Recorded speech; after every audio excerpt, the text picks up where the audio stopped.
While I was overseas, the HOA had taken matters into their own hands, or rather, into someone else's. They had rented out my residence without my knowledge, assuming I wouldn't notice until much later.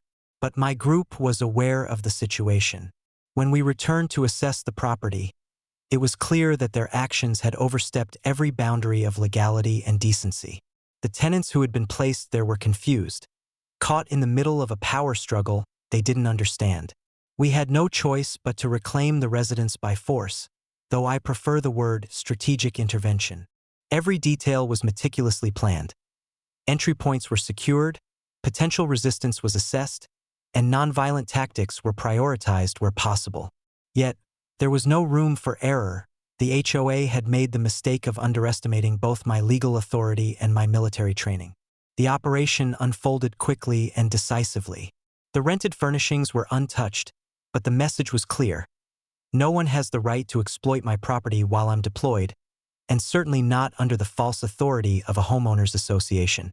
The aftermath of reclaiming my home sent shockwaves through the HOA. Karen, predictably, erupted with indignation.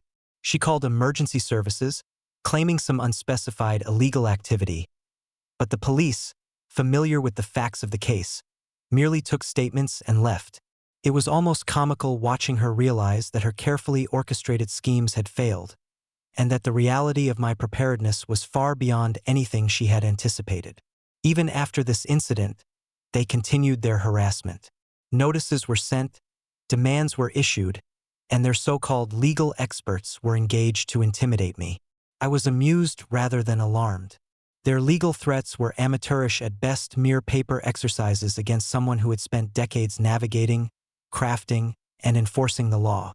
I responded methodically, documenting every intrusion, every misstep, and every violation. Each of their attempts to assert authority over my property only strengthened my case against them in ways they had not anticipated.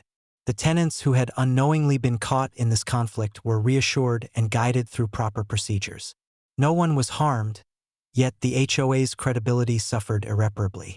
The very act of attempting to exploit my absence turned into a cautionary tale for the entire neighborhood. Underestimate the property owner at your own peril. I fortified my residence further, ensuring that entry points were controlled, alarms were enhanced, and surveillance was expanded. The HOA might have thought they could manipulate circumstances in my absence, but they had underestimated how intertwined legal acumen and tactical preparedness could be. What followed was a tense period of observation. Karen attempted to rally supporters, hoping that sheer numbers would intimidate me, but every visit was met with patience, precise documentation, and subtle deterrence. She didn't understand that this was no longer just about a property dispute. It was a strategic chess match. Each time she tried to push the boundaries, she faced consequences calculated not out of malice, but out of necessity and expertise. From electronic locks to restricted access points, every inch of my property was designed to assert control without escalating unnecessary conflict. And yet, the audacity of the HOA never ceased. They seemed to operate under the illusion that by applying pressure, they could bend reality to their favor. But the truth was stark. My property, my assets, and my family were shielded by a combination of law, preparation, and experience. Karen's calls to emergency services became almost ritualistic, a testament to her growing frustration. Every intrusion, every attempt at coercion, was neutralized with both skill and foresight. This period of reclaiming my residence set the tone for everything that followed. It was a turning point where the HOA began to realize that traditional intimidation, threats, or manipulation would not work against someone who understood every legal, logistical, and tactical angle. The message was unmistakable. I may travel, I may be temporarily absent, but my authority over my property is absolute. Attempts to rent, occupy, or seize it unlawfully would not only fail, they would backfire spectacularly. By the time the dust settled, the HOA's reputation had taken a severe hit. Their members whispered about the incident, realizing that the power they had assumed over me was nothing but an illusion.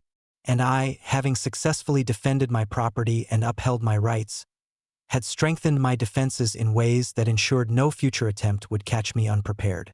The rented residence was restored to its rightful status, the tenants unharmed and informed, and my authority reaffirmed in a manner that left no room for misunderstanding.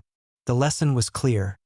Property rights are not suggestions, and attempts to circumvent them against a trained and experienced defender only invite swift, decisive, and unrelenting action.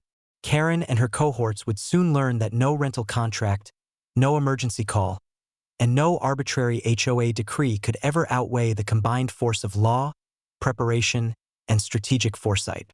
My home was mine entirely and unequivocally, and anyone foolish enough to forget that would soon discover the consequences.